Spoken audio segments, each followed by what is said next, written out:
Hello students, welcome to the new video. In today's session, we are going to start chapter 2, Nutrition in Animals, wherein we will discuss the introduction to the animal nutrition, classification of animals based on their feeding habits, the different ways of taking food by various animals, and also the steps of nutrition. So students, first we will start with the introduction of animal nutrition. You already know that what is nutrition. In the first chapter we have learned about that.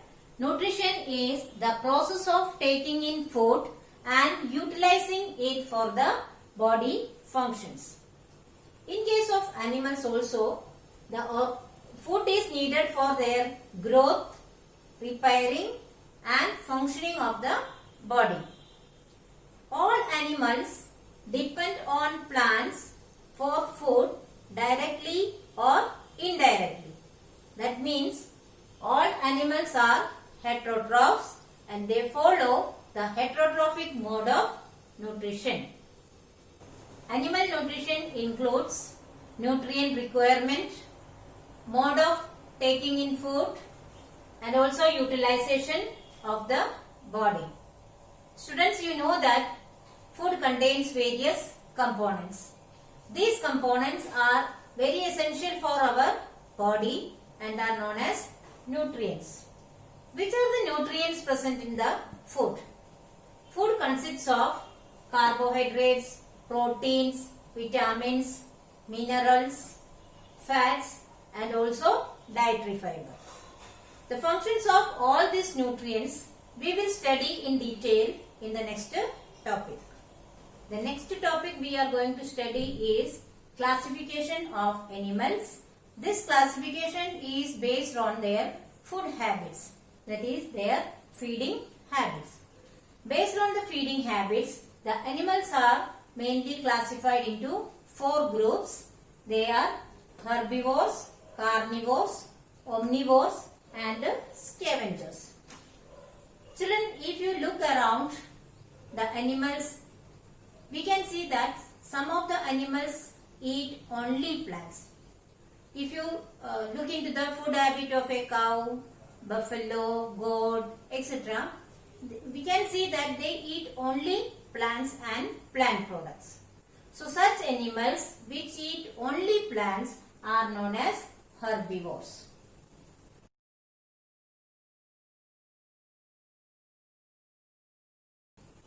Now, if you look into the food habit of wild animals like lion, tiger, etc., we can understand that they hunt the animals, they kill the animals and eat the flesh of other animals. So, such group of animals which kill the animals and eat their flesh are known as carnivorous animals or carnivores. So, the examples of carnivores are wild animals like lion, tiger, fox, etc.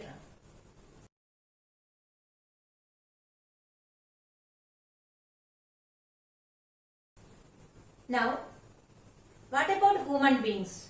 You must have heard or experienced that some of the people eat only vegetarian food, but some of them eat vegetarian as well as non-vegetarian food. That means they eat both plants also and animal product also. So such group of animals which eat both plants and animals are known as omnivorous animals or omnivores. So the examples are human beings, bear, crow, etc.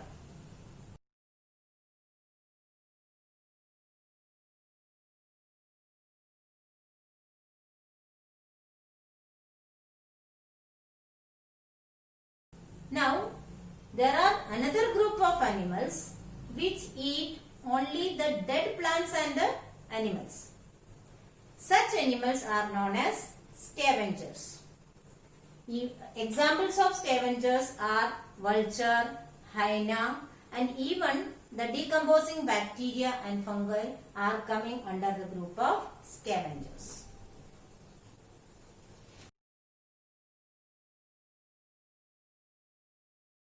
Just as different animals take different kinds of food, the manner in which they take food is also different. Let us see few examples. The animals like bees, butterflies, hummingbird, etc. they suck the nectar from the flower. You must have seen the butterflies go and sit in the flower. They suck the nectar from the flower and that is their food. That means their mode of feeding is sucking.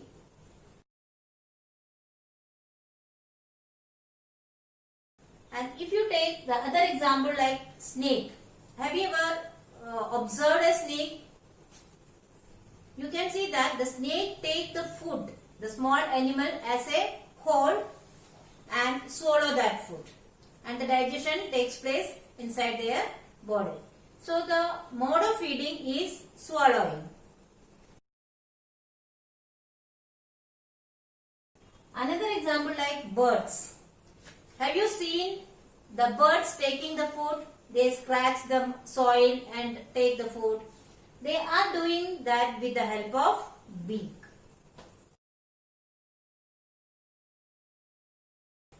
Now, human beings and other mammals like cow, buffalo, etc. they are eating, biting and chewing their food with the help of teeth.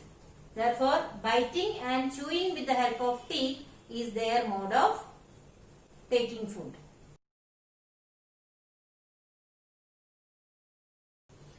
Then whales, ducks, flamingos, etc. that is the aquatic animals. These aquatic animals take the food which is floating in the water. So, they take the water inside their body and then filter out the water and take the food particles from that water. Therefore, these animals are also known as filter feeders.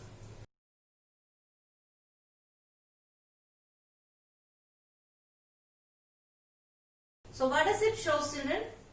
Even though all the animals are heterotrophic animals or they follow the heterotrophic mode of nutrition, the different animals use the different mode of taking food. So, students, the last topic of today's session is the steps of nutrition. The nutrition can be divided into 5 steps. First one is ingestion, digestion, absorption, assimilation and egestion. You know that various animals take food in the different methods. In whatever method it may be, the process of taking food into the body is known as ingestion. So, what is ingestion? The process of taking food into the body is called ingestion. The second one is digestion. You know that the food that we take is not in a simple form. It is a complex substance that cannot be utilized by the body directly. So, these complex substances has to be converted into simple substances that can be absorbed by the body. This process is known as digestion. So, what is digestion? The process of breaking down the food into simpler substances that can be absorbed by the body. That is known as digestion.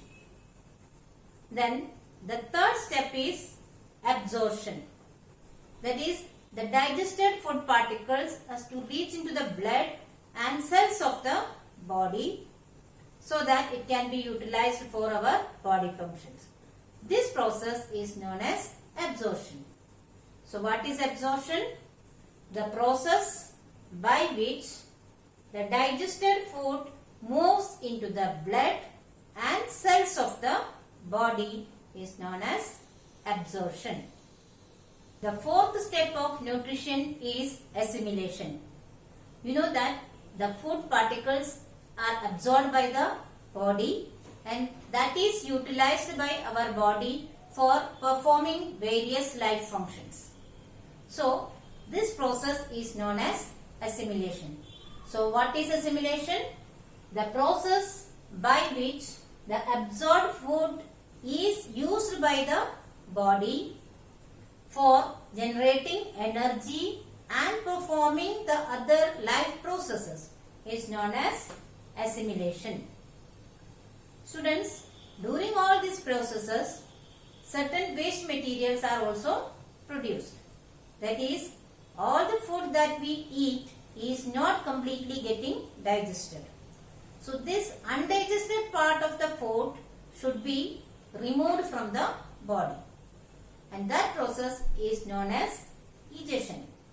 That is, the fifth step of nutrition process is egestion. So, what is egestion? The process by which the undigested food and other waste material is sent out of the body and removed from the body is known as egestion. So, these are the 5 steps of nutrition, and in the next video we will study about all these 5 steps in detail and how it is taking place in our human body. So students, I hope you have understood all the topics very well, but still if you have any doubt in any concept, you can write in the comment section. I will surely try to solve it as soon as possible. Here are some review questions. Please solve it in your notebook. Thank you.